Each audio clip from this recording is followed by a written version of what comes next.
Hello there, you beautiful people. My name is Willow, and welcome back to Subpar Commander, otherwise known as Supreme Commander Forged Alliance Forever with low-rated players. And today we're going to be casting an 8v8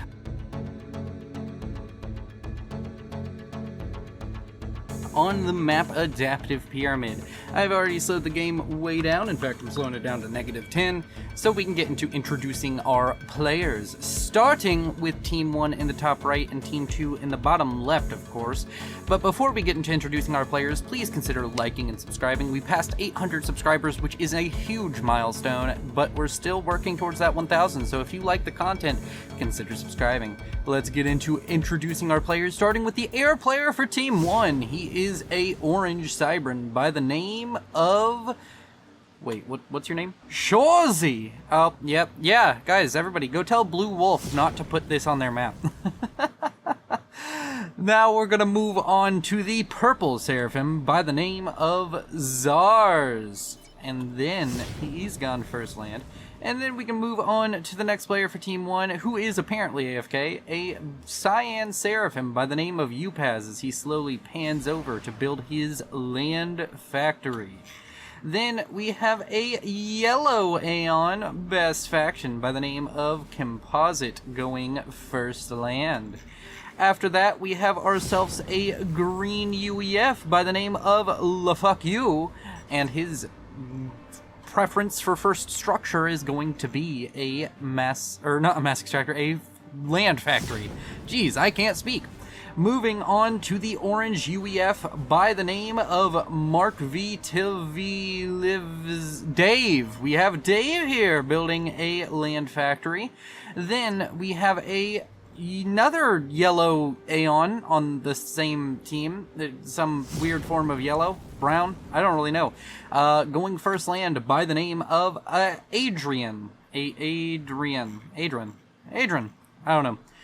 We've already introduced you, so we have our last player for Team 1, I hope I didn't miss anybody. There's a lot of players. A blue Seraphim by the name of a Paper Towel going first land. Moving on to Team 2, we will speed it up a little bit. We have ourselves a pink Cybran in the air position by the name of Panzacat. Panzacat. Alright. Moving to his first ally, we have a blue Seraphim going first air by the name of Aaron. What is with this? Weird names. Arhen? Something like that. But we have a pink Aeon after him by the name of Sewell M4IK, or we're just going to call him Sewell, going first land. Then we have a white Aeon by the name of Anton. We have Anton, the white Seraphim, going first land. I'm having so much trouble with these names, man. Why do you all watch this? Then a yellow... Wait, did I call him a Seraphim? He's an Aeon. Then we have another yellow, actually we'll just call it green Aeon by the name of Zetak. And then we have a gray UEF by the name of El Cozon going first land. Then we have ourselves a red Seraphim by the name of Chiel1 going first air. And last but not least for this long introduction of players, we have a purple UEF by the name of King Lich. Let's go ahead and speed it up to normal speed as we talk about the map. Of course, it is Adaptive Pyramid. There is 51,000 reclaim on this map, and these players are going to be vying to take control of the entire map. We have a lot of choke points and changes in elevation, as you can see just looking at it from this perspective. And of course, we have the beautiful pyramid here in the middle of the map. And of course, these players are going to be going to the middle of the map to get all of this reclaim. There's so much juicy reclaim just right here for the taking. If we do this and then Control Shift, we can see about 20,000 of the mass that is on the map for reclaim is right here. And if you zoom in a little bit more, 13,000 is just around the pyramid. So a lot of importance to be grabbed there in that pyramid area. And these players, of course, all relatively low rated. We have a few outliers. We have an 1100, a 1300, a 1700, a 1600. We have a lot of relatively high rated players. But I've reviewed this replay a little bit, and I will say that the majority of the game is, of course, played by the low-rated players, and they have the biggest impact on this match. So, we will get into it as we start to see what these players are going for. A very, very early sensors out from Sewell. I don't think you can afford that, my friend. I'm an Aeon player, and I'm pretty sure that you're gonna stall during the course of this upgrade. Yeah, you stall for sure. Don't do this. Sensors, I like the upgrade. I am an advocate for sensors. I like all of the Aeon Com upgrades, in fact. But this one in particular, is he literally just getting all of the power? I feel like you should be stalling, but it seems like somebody's helping him. Somebody's overflowing, right? There's reclaim, so that's helping him, but how is he getting all the power for it? Doesn't it cost more? Never mind, apparently I'm wrong. The 500 rated player understands how to balance his economy well enough to get sensors at the 3-minute mark. That is impressive.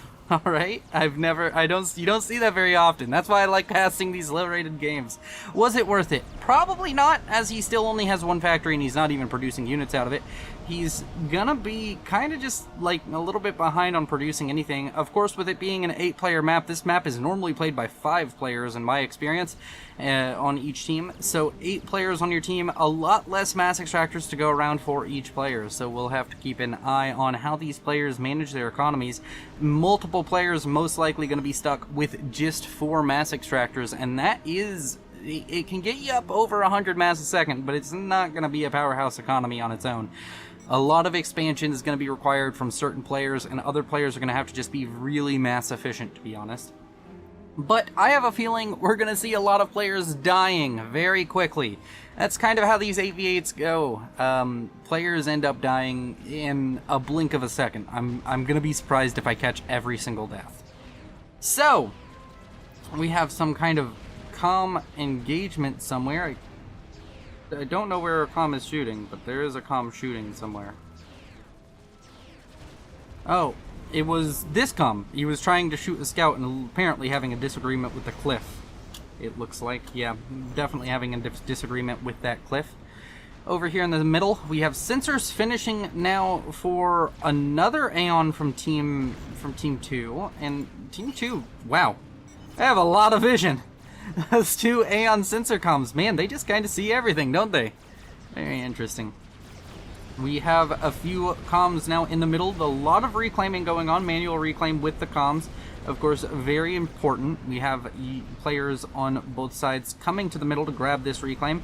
I'm sure we're going to see some aggression, but I would be very surprised if they just go for it without any upgrades. I'd like to see one of these players start rushing a gun comm relatively soon. T2 already built, wow. Sewell is just kind of going at it. He already has T2. He has a T2 mechs and a T2 factory. That is very quick. I don't know how he intends to pay for T2 units, but you know what? He's already surprised me with how well balanced his eco somehow is. He is building mass storage instead of getting more mexes upgraded. I would much prefer to see mexes get upgraded before building that mass storage, to be completely honest. It takes more time to build the mass storage and almost, if not the same amount of mass just to get a T2 mex. I think it's much easier to go for more T2 mexes instead of that.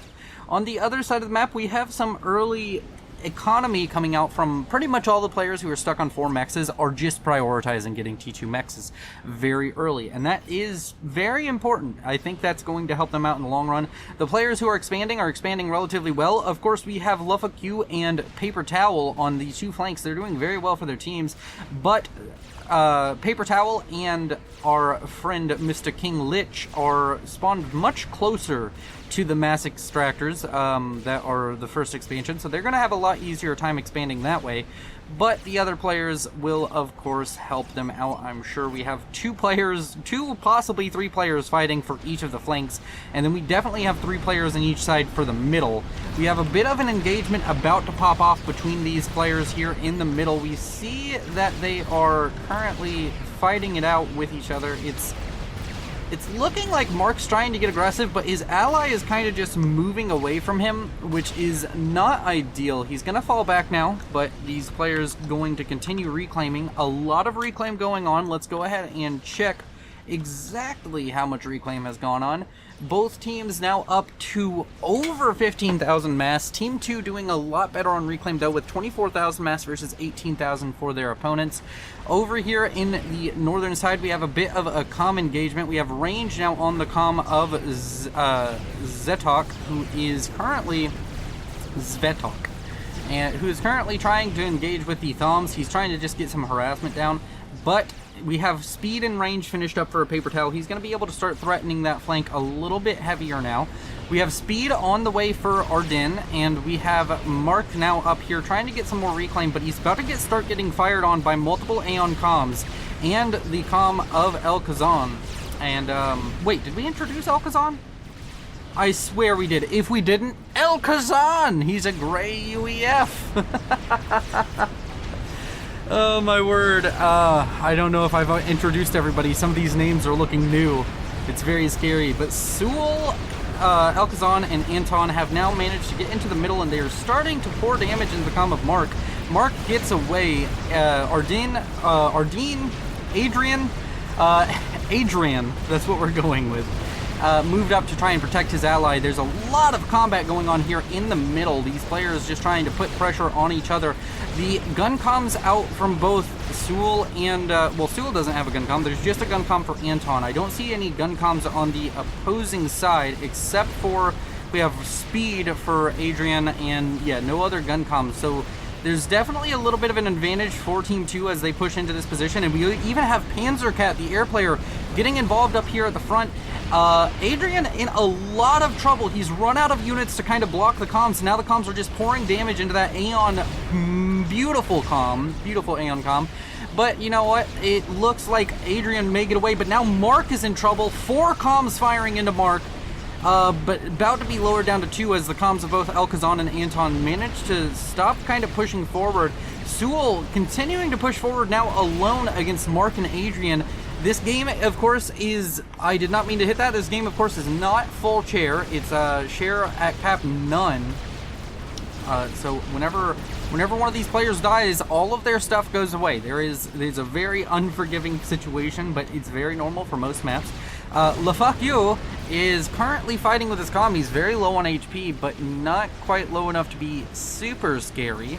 We have Adrian and Mark falling back, UPass coming back to the front, but there's still 4 comms kind of in this general area. I don't think you're going to get very much done. Anton now pushing up with a speed and range comm. He is still very powerful at this point, very healthy, he's at full health, so he's pretty good. Overcharge goes into a large group of Aurora, and this middle area has kind of just been conceded. The players out from Team 2 have come in and asserted their dominance. They have annexed the pyramid, and they will now use that tourist income from all of the intergalactic tourists coming to see a very big triangle to bring their economies to greater levels than they ever have been before. Regen Aura now coming up for a paper towel. Very interesting upgrade. It can be strong. I think it's stronger for naval units than land units, because once he gets this, it's a relatively expensive upgrade. These tanks are going to get like just 5 health a second, which can help, but isn't the end-all be-all. Nano repair now on the way as well. Going for a very beefy, very tanky comm that can support his allies, and that was just a Control K. Adrian just decides to quit, which is an option. He did kill off probably a few units out from the likes of Mark, and he's probably going to end up having a lot of mass extractors. Well, we already have Zara's comm over here, just gonna go ahead and start building mass extractors over here in the dead carcass base of Adrian. And as players die, I get a lot more happy because I don't have to remember quite as many names. Composite now bringing his comm over to this southeastern flank. He's going to start pushing in towards the likes of King Lich. There's a T1 Scorcher bomber throwing some pressure into him. We also have King Lich along with a lot of support out from his ally Arhen going to be moving up onto the position where Composite is. Composite has speed on the comm but does not have range, so he does need to be careful. Damage and range has been finished for Lich. T2 has been finished for Lufa Q, who is now building up a fire base. And we have, of course, Nano Repair on the way still. We have speed and range on the way for UPass, damage and range for Mark. We have so many upgrades just floating around pretty much everywhere. And King Lich now pushing forward with that comm. He is relatively low on health, but he has a lot of supportive units. We also have these PD who are starting to pour damage into the units and apparently also into King Lich. King Lich needs to be a little bit careful over here.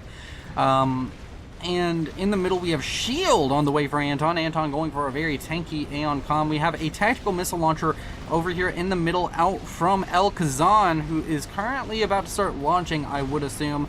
We do have a point defense on the way. We need to get a TMD up very quickly because this is about to start launching and about to start causing issues for the likes of Team 1.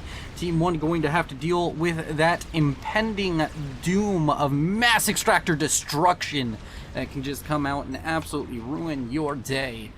On the western flank, it's not been quiet, but we haven't had time to look everywhere at once. We do have a paper towel pushing forward now. He has that regen aura, he has nano repair, he has gun speed and range. He's gonna be a very, very, very dangerous comm to deal with. But Zatok is still with sensors and range on the comm, still gonna be able to provide at least a mild threat towards the army. Not really towards that comm. We have Kohel out over here starting to fight it off, and we also have a Corsair snipe on the way trying to kill it off. But while I was looking at that, El Kazan used the tactical missile launcher to kill off the likes of Mark, and now King Lich goes down to the Corsairs. Is there any other action really happening? We also have Shorzy. No, Shorzy is the one who killed off King Lich. Luffa Q has defeated Kohel. Chell, we have Chell going down. All of the comms on the eastern flank now, except for Aaron, have died. And that's going to mean this is a huge power vacuum for Team 2. And Team 1 needs to start dealing with a paper towel who is pushing in quite heavily. Do we have anything on the way to deal with it? We have a T2 air factory. We could possibly see Mercies. It would take quite a few to kill off the likes of a paper towel, but it can be done. And this area over here with all of that death, man, we missed a little bit over here, but we did see the Corsair snipe, and I'm guessing it was the PD out from our green UEF player, Luffa Q, who managed to kill off Chell. I don't know how to say his name. Chell. Yeah, we're not saying it anymore, okay? Names are hard. There's a lot of players in this. But he did go down over here, and that is going to be exceptionally unfortunate for Team 2, who are now down 2 players. But there's more players. There's just as many players dead for Team 1. We have some tactical missile defense coming out now, but a lot of damage has been done by this single TML. Up to 4 vet and 5,700 mass killed. It is going to probably go down to these Corsairs out from Shorzy. So Shorzy getting a lot of work done with Corsairs, but he probably needs to start looking into getting to T3 air, as his opponent is already T3 air and he's stuck on T2. His opponent, of course, being Panzercat. Panzercat earlier coming up forward with the comm, providing a lot of support for his allies. And now is up to T3 air, will be able to protect his allies. It looks like he reclaimed a mass extractor and is rebuilding at T3. Of course, this is only efficient if you can throw all of your mass into it and get that upgrade very quickly. And it does look like he's managed to get a lot of mexes to T3. Speaking of economies and reclaim, we're now at the 13-minute mark. We have 47,000 reclaim for Team 2, 37,000 for Team 1. And overall mass generation looks like Team 1 is slightly ahead with 369-ish to around between 200 and 400. Theirs is jumping around a lot, Team 2 is. We have a paper towel still over here on this flank. He's managed to get up to 1 vet on the comm, 1,800 mass killed, but he's asserting a lot of pressure over here, but he's about to be in a 2v1 comm fight. Not necessarily something he can't deal with. He's up to T2. He has Ilsheva spam starting to come out onto the map and starting to pressure, but we have a lot of air presence, and he does not have flak. He needs to start building flak. This is what you do in this situation. You build flak at least once every 3 or 4 Ilshevas. You should have a flak, because it will protect you from silly air snipes. As long as it's not a strap bomber, you should be okay. We now have Mercies starting to be built up by Anton. Is that going to be enough? I'm not sure. But a paper towel out here now fighting with both Anton and Zvetok. It will be a relatively close fight. A paper towel pouring a lot of damage into the comm of Anton. And going to be getting a lot of damage done. Anton now kind of being stuck up. There's a I don't know if that was a Shift G order or the pad finding really just helping out the likes of our green our blue UEF, or UEF, why am I saying UEF? Blue Seraphim, a paper towel. Anton being forced back, and a paper towel starting to gain some ground despite being against 2 comms. There's obsidians coming onto the field, but Ilshiva's relatively okay into the obsidian matchup. A paper towel now pushing forward into Anton. Anton still building up more mercies. Anton starting to look very dangerous to this comm of a paper towel. A paper towel having that regen aura is helping out the Ilshivas quite a bit. 15 health a second is nothing to scoff at. It won't save you from comm shots, but it will save you from smaller units shooting you. Anton now going very low on HP. He's below 2,000 HP. A strap bomber coming in from a Panzer Cat to put pressure on a paper towel. Anton goes down, but he gave the order to the Mercies. Will the Mercies blow up and attack the comm before? Oh my god, Bloom is making this impossible. I don't know if the Mercies are going to be able to launch before. The little Mercies are exploding right now. Is Anton going to get the kill? Anton does get the kill! And a paper towel goes down after killing Anton from the grave. Anton manages to give that order for the Mercies to attack, and they manage to get there right before they die. And that is going to mean a lot of presence lost in this northern side for Team 1. That was a trade. I do not think that was a good trade. Anton, while a little bit strong and was doing a lot of pressure and had a very strong comm, was not in the same position as a paper towel. Paper towel doing a very good job pressing against 2 comms and everything, but you have to be safe and you have to build flak. It's such an important part of your army. You need to have a lot of it. Not necessarily enough that you won't win the land battle, but you do need flak. And as we can see, Lufaq, he's mixing in flak, and he is a much higher rated player. He has flak coming out relatively on a relatively steady basis. We also have a lot of Mongis and T1 units, and now Titans even starting to make their way into the main base of El Corazon, or El Corazon. Corazon is a tequila. Why am I never mind. El Kazan now going to start losing some mass extractors, most likely from the looks of it, and he has a T3 mass extractor almost finished. It's T2 about to be T3. He's paused it. He's going to try and build up some point defense, but if this economy starts going down, he's going to have a lot of trouble. He's up here in the front with a fire base. He needs to get something over here to try and help him out. As far as the air game goes, we haven't really looked at Zars very much, but Zars has made T3 air. And he now has a lot of expanding to do. He's building T3 mass extractors out the gate. That is not necessarily what you want to see. You build T2 or T1, that way you build them up faster and you have the mass more quickly. At least that's my understanding of it. The mass extractors over here still alive. We now have Harbingers coming out from our pink Aeon, who I forget the name of. Who is our pink Aeon? It is Sewell, the man with the plan, the man with the eco balance that makes perfect sense whenever you're a 500 rated and you can get sensors in the first 2 minutes and then T2 in the first 4. That's a very fast rush. I still think that was extremely quick out from him. Where is his comm?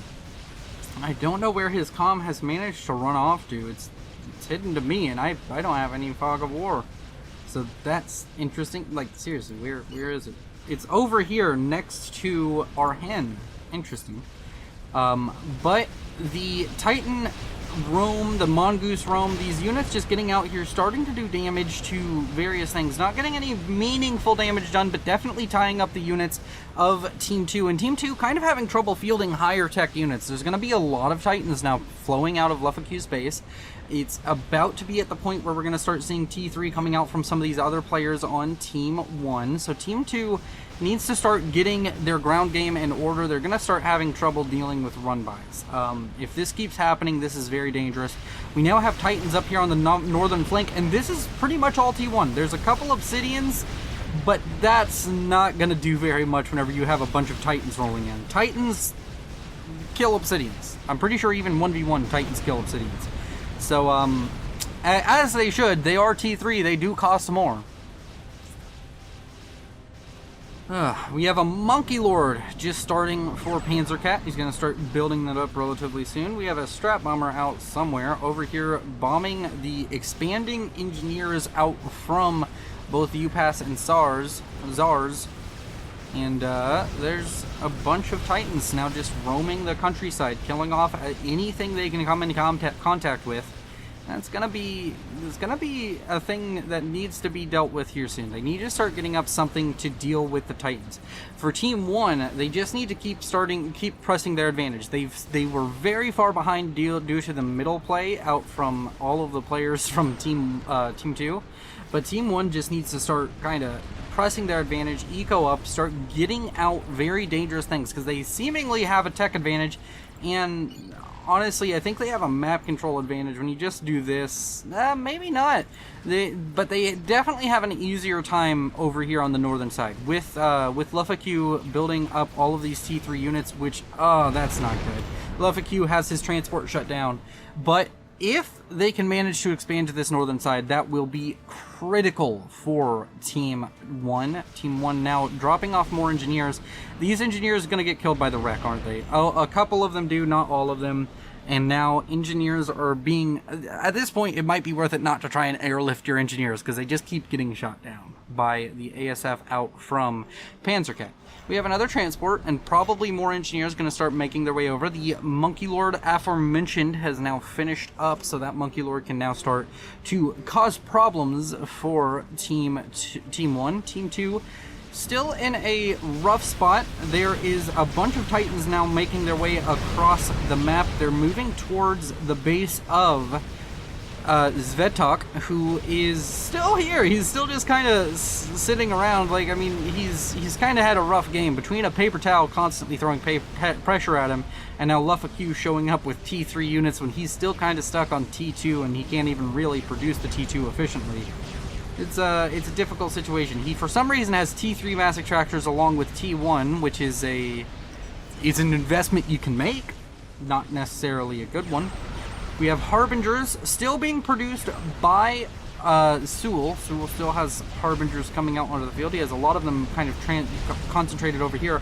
But we have Strat Bombers now out from Zars trying to kill off El Khazan. El Khazan needs to start dodging. It looks like he's going to start dodging now. He gets a little bit of damage reduction on those bombers. But is there enough anti-air to deal with these bombers? One more pass that direct hits and he's dead, I think. Maybe it takes 2 passes, but there's multiple Strat Bombers now coming around for another pass. One Strat Bomb falls, it kills off El Khazan, and with that, the balance of power gets heavily shifted into the likes of Team 1's favor. Team 1 now is in the driver's seat. This middle area was being held by El Khazan. It was a lot of eco. He was able to produce a lot of units, but now El Khazan's kind of just stuck here without very much to his name. Or El Khazan's dead, but now Team 2 is kind of just in a bad position. They're losing map control, they're losing players, and they're kind of just hemorrhaging on eco. Because, wait, how are they ahead on eco? Team 2 is still managing to be ahead on eco. I guess they have a lot of T3 mexes, and Team 1 kind of hasn't been throwing that much into eco, more into units. But still a dangerous position for Team 2. Team 2 doing very well, but they need to start making moves, as a lot of raiding is now going on. Factories are going to go down. This doesn't really hurt the enemy team all that much. I'd like to see these, instead of focusing the factories, focusing on this. Kill off the engineers, kill off this mass extractor spam that is out from Panzercat. Panzercat starting to become a real threat. He now has a Monkey Lord on the field. He's starting to move it towards the enemy base. Of course, air control not really in his favor, as Zars and Shorzy, both having ASF, will be able to kind of deal with it. There's a bunch of Renegades now, or not Renegades, Volthus now laying around for Zars anyways, so that will be able to be used to kind of just dissuade the Monkey Lord from pushing further anymore. The Monkey Lord's still going to push forward, still going to try and get rid of some of the mass extractors out here from LuffAQ. LuffAQ over here reclaiming. Speaking of reclaim, at the 23-minute mark, we do have 80,000 reclaim for Team 2 and 63,000 for Team 1. These teams reclaiming quite a bit. As far as total mass generation, though, Team 2 very far ahead with about 40,000 mass. 40,000 mass total generated ahead. Of course, you have to take that with a grain of salt. A lot of that was generated by players who are now dead, so it's not really in play. It's not a great metric whenever you don't have full share. And now we have Svetok trying to kill off a lot of T3 Titans by himself, but now there's Strat Bombers coming in. Svetok might suffer the same fate as El Khazan, and that would be horrible. We have the Monkey Lord now coming forward, but Svetok is just dead. Team 2 isn't losing much with Svetok, but it's just another player down. And now it's going to be a 3v4, which is unfortunate. We do, of course, have the Monkey Lord walking in. That could even this up a little bit. We could see a comm go down. In fact, Zars needs to start moving his comm right now, because if Zars doesn't start moving his comm, he's going to be in trouble. Strat Bomber coming in, killing off one of the very few mass extractors that Sewell has to his name, and is going to go down relatively soon. And that is Sewell about to take a Strat Bomber to the face. His mass extractor luckily doesn't die. He's trying to build a GC.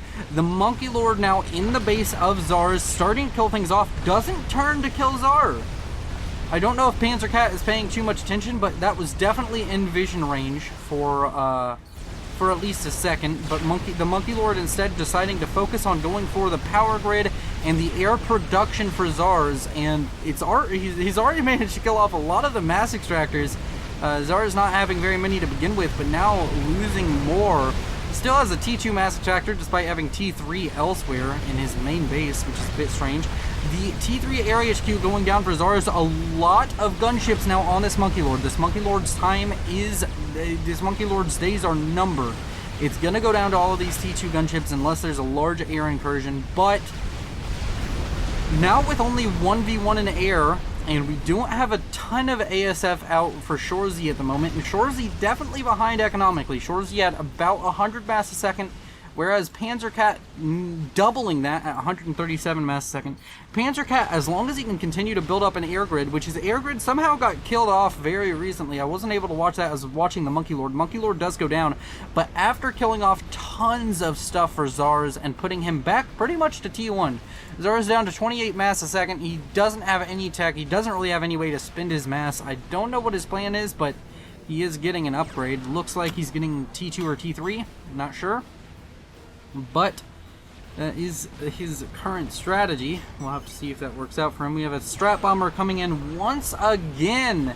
Zar's using his last Strat Bomber, trying to snipe off Sewell, and Sewell is a big part of this. Sewell is the one with the T3 units kind of protecting Team 1, or Team 2 from all of this ground stuff. He's the only one with T3 units on his team, T3 land units, and he's kind of using it quite effectively, but it's just kind of a little bit sketchy if he goes down.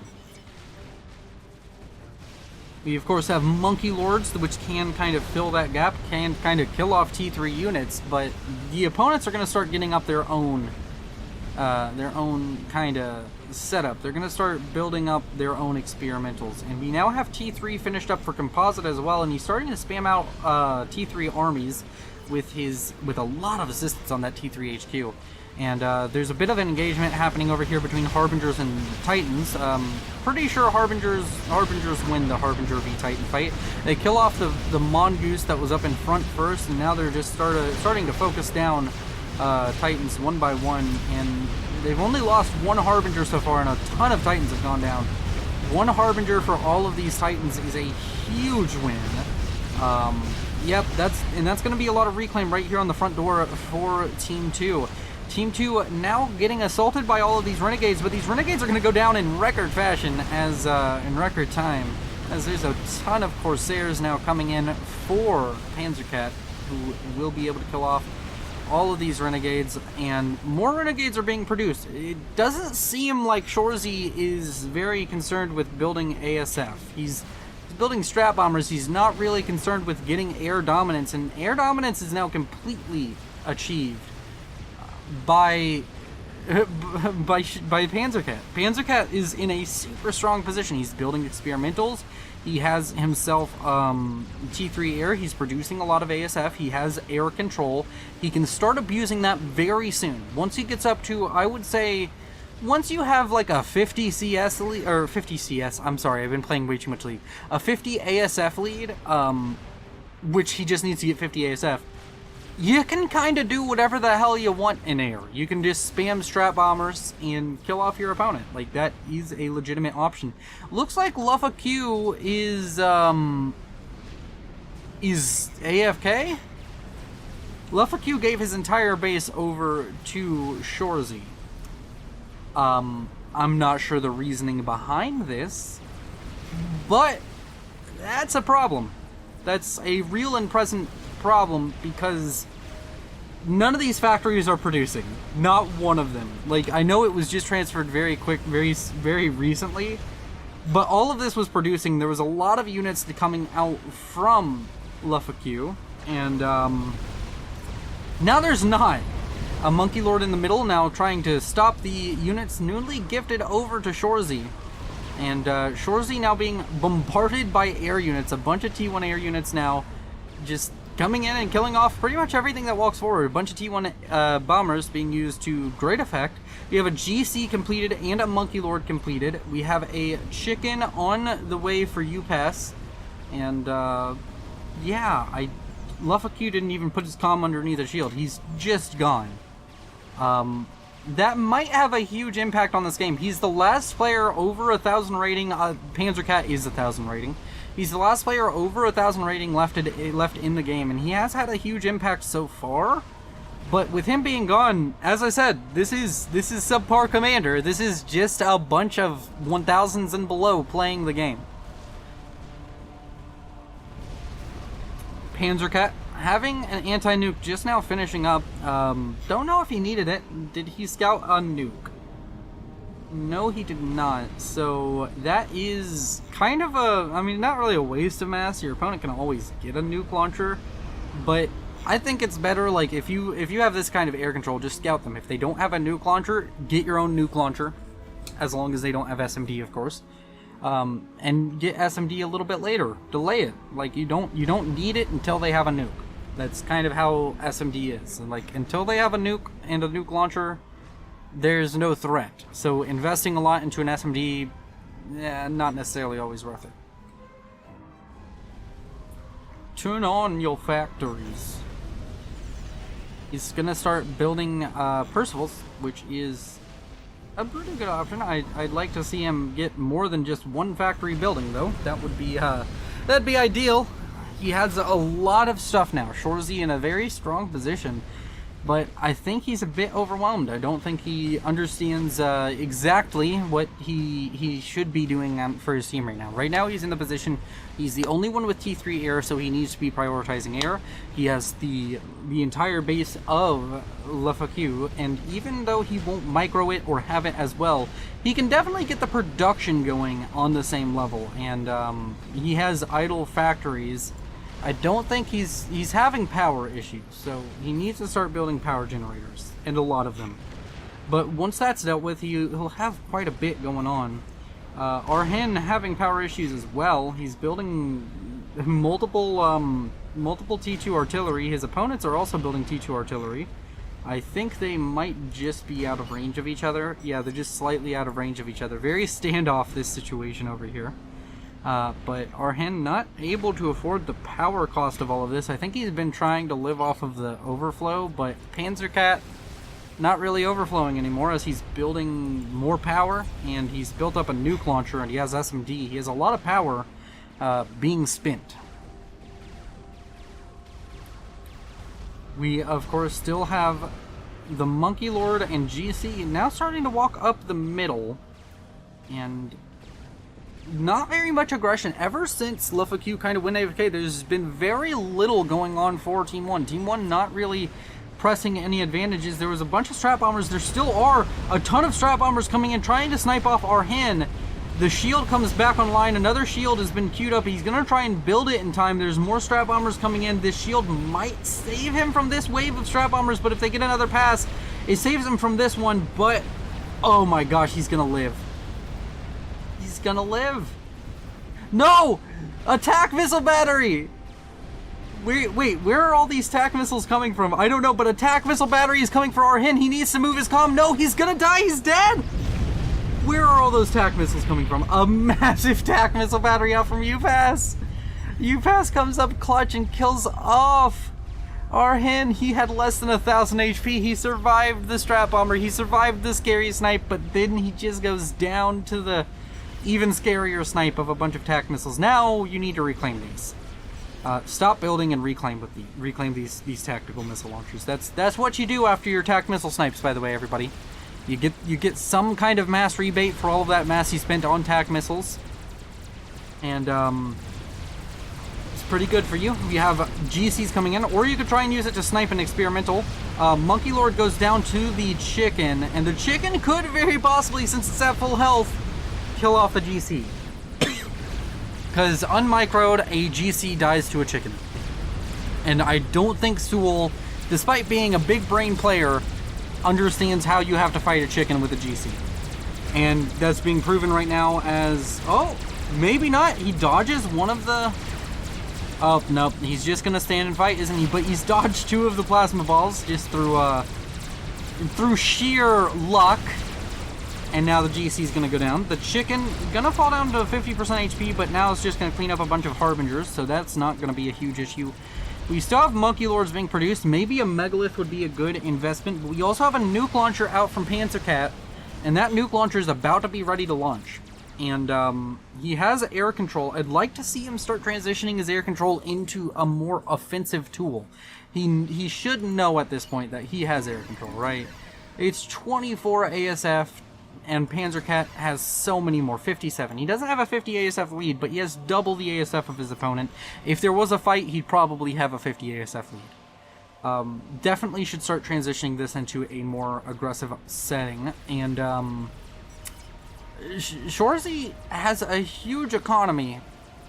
I'm not quite sure what he's trying to spend it on. Like, it seems like he has a lot, but he's doing very little with it, to be completely honest. Panzercat kind of being the MVP for Team 2, still making moves and stuff. We have a large army out from Composite, along with the chicken starting to move forward. So Composite, the yellow Aeon, starting to come in, starting to cause issues for the remaining 2 players. Speaking of which, it's a 2v4 for Team 2.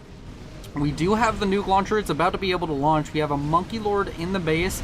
We don't have really anything else going on. We have a lot of T1 bombers now being produced to try and deal with all of this going on. Looks like there was an air engagement and Shorzy lost all of his ASF. Yeah, Shorzy is just out of ASF, and Panzercat has a pretty much a 50 ASF lead. So he's going to use T1 bombers to try and kill off all of his army. Then I'd like to see him try and transition into like strat bomber snipes or something. Snipes are very effective right now, and he should start looking for them. The units out from Composite starting to plow through the base of Sewell. Sewell going to be in a lot of trouble very soon.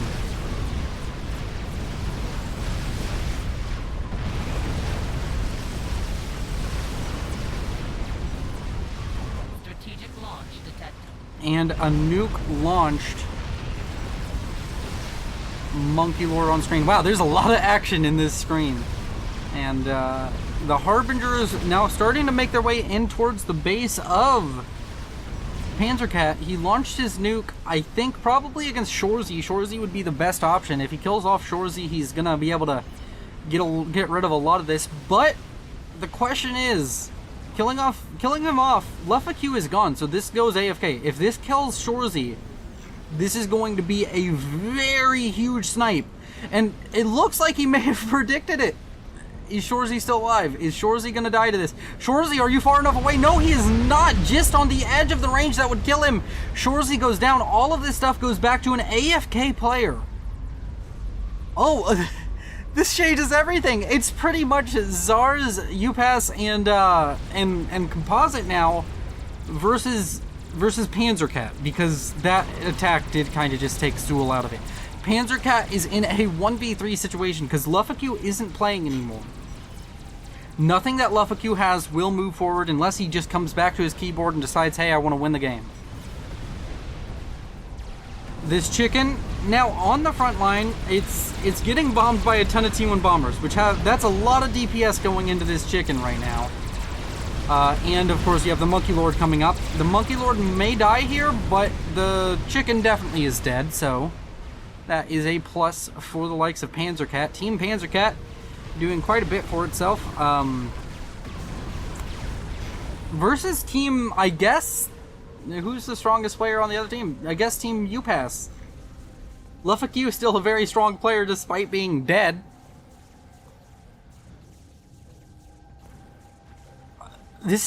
It looks bad for Team 1, but Team 1 is still ahead by a lot. They have over 1,000 mass generation versus 172. It's just Panzercat. And there's a ton of mass generation coming out from the 3 players who are still alive.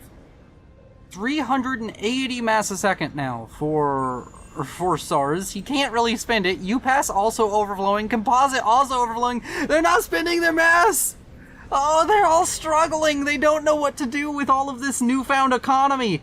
They also don't really know what to do about all of the air units. A ton of T1 bombers coming in. Looks like they're gonna try and snipe Luffa Q, but I think that's the wrong call. You should try and snipe UPass. You should snipe UPass, not Luffa Q. Luffa Q isn't moving. You should be able to tell he's AFK. He gave all of his stuff to Shorzy. Like, sure, yeah, you're killing it off, but this just becomes reclaim. That's all this does. No! Kill Luffa Q. Kill Luffa Q. I mean, if you're gonna do it, kill him. Kill the man, but he's AFK. Like, if you want this stuff gone, the stuff will be gone. Okay, you just saw how strong you are in air. Please start producing strat bombers. Come on. You can do it. No, you don't need more ASF. You have all of the ASF. Another nuke is coming out. Is it going to be stopped? I don't know. Looks like he was going for the comm. Would have been possibly better to just throw that at, I don't know, Composite? Composite seems to be the one with the actual army. Then you have like some chickens. GC and chicken on the way. This is a death put. This kills him. He doesn't have a way to stop this. He needs so much air force to stop this. Or experimentals of his own. Or a nuke to kill off. Like, this is gonna land. It's gonna kill off the strategic missile defense, but there is an impending doom now approaching. The impending doom is here. You need something to deal with this. UPass is now...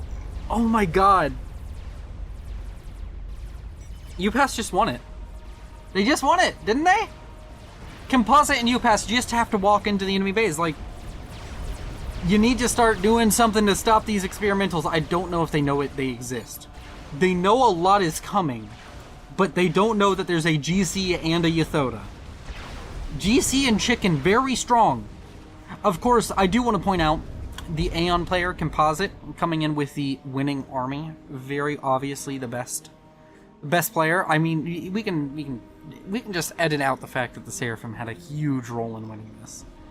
Also, the Aeon are about to beat the Cybern, which will make the Duelist very happy. Duelist, if you're watching this, see, Aeon better. Should have put him higher in your review. Your review of the factions. A bunch of T1 bombers coming out. I don't think T1 bombers can save him here. Like, they've done a lot for him, but I don't think T1 bombers can save him. It'd be better to spam Jesters. There's almost no anti-air, and the anti-air that does exist is a Yathoda. There is some T3 anti-air over here, but I think Jesters would be a better spam. Like, they don't take much longer to build, do they? Let's see. A Jester is 7 seconds, a T1 bomber is 4 seconds. But a Jester has so much more DPS. And that's what you need to deal with large health bars. We have 2 Monkey Lords. One's going down. We have a lot of T1 bombers still. The Monkey Lord, the second Monkey Lord may also go down. It's down to 20,000 HP versus 70,000. Yeah. This is just game, isn't it?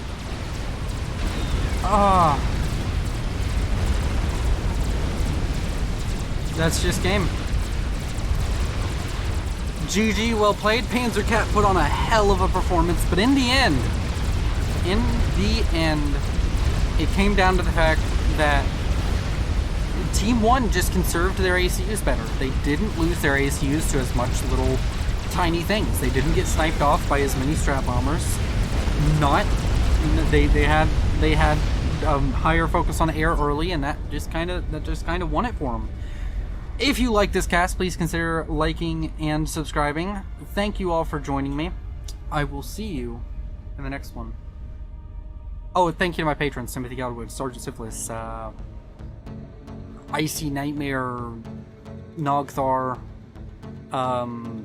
Mutant Gene Pool, Idle Betazoid, Akin Borsch, or something like that. and or Akin Bosch. I'm sure I'm missing one of you. I'm sorry. I really should just like record my Patreon thing like separately. Just do it by month. But you know what? I'm not that professional. Bye bye.